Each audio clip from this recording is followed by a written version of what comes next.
കർണാടകയിൽ ഉപമുഖ്യമന്ത്രിയും PCC അധ്യക്ഷനുമായ DK ശിവകുമാറിനെതിരെ പടയൊരുക്കം.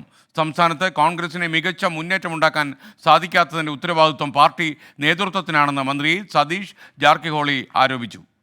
നേതൃത്വത്തിൻ്റെ അശ്രദ്ധ പല മണ്ഡലങ്ങളിലും തോൽവിക്ക് കാരണമായെന്നും സിദ്ധരാമയ്യ പക്ഷം ആരോപിക്കുന്നു. അരുൺ പൂപ്പറമ്പ ബംഗളൂരുവിൽ നിന്ന് വിശദാംശങ്ങൾ നൽകുന്നു. പറയൂ അരുൺ.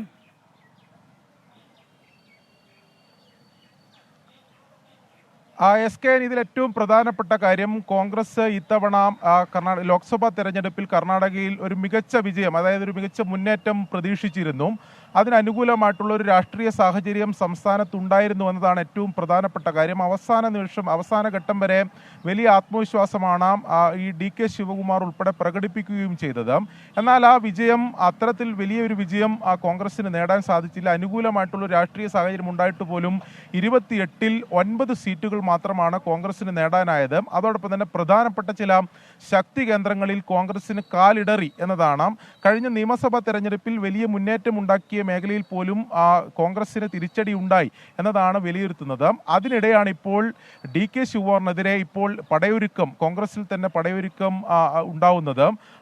അതിൻ്റെ ഒരു തുടക്കമാണ് സതീഷ് ജാർക്കിഹോളിയുടെ പ്രതികരണം എന്ന് നമ്മൾ കാണേണ്ടതുണ്ട്. അതായത് ഈ DK ശിവകുമാർ ആയിരുന്നു ഈ തെരഞ്ഞെടുപ്പിനെ കൃത്യമായി ചുമതലയും അതോടൊപ്പം തന്നെ നേതൃത്വവും നൽകിയത്. പ്രചാരണ പ്രവർത്തനങ്ങൾക്കെല്ലാം നേതൃത്വം നൽകിയത് DK ശിവകുമാറാണ്. 2 അക്കം കടക്കുമെന്നും 14 സീറ്റ് വരെ ലഭിക്കുമെന്നും അവസാന നിമിഷം വരെ ആത്മവിശ്വാസം പ്രകടിപ്പിക്കുകയും ചെയ്യുന്നു. എന്നാൽ ആ മുന്നേറ്റം ഉണ്ടാക്കാൻ സാധിച്ചില്ല. DK ശിവകുമാർ നേരിട്ട് പ്രചാരണത്തിന് നേതൃത്വം നൽകിയ, പ്രത്യേകിച്ച് ബംഗളൂരു റൂറൽ DKയുടെ സഹോദരൻ DK സുരേഷ് മത്സരിച്ച മണ്ഡലത്തിൽ, അതായത് കോൺഗ്രസിന്റെ പരമ്പരാഗതമായിട്ടുള്ള ഒരു ശക്തി കേന്ദ്രം കൂടിയാണ്, പല സംഘടനാപരമായി വലിയ സ്വാധീനമുള്ള മേഖല കൂടിയാണ്.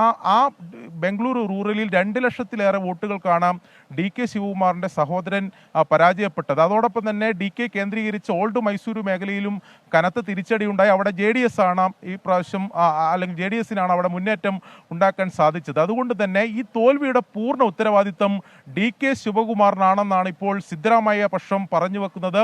സിദ്ധരാമയ്യയുടെ അടുത്ത അനുയായിയാണ് മന്ത്രി സതീഷ് ജാർക്കിഹോളി. അത്തരത്തിലാണ് പ്രതികരണം.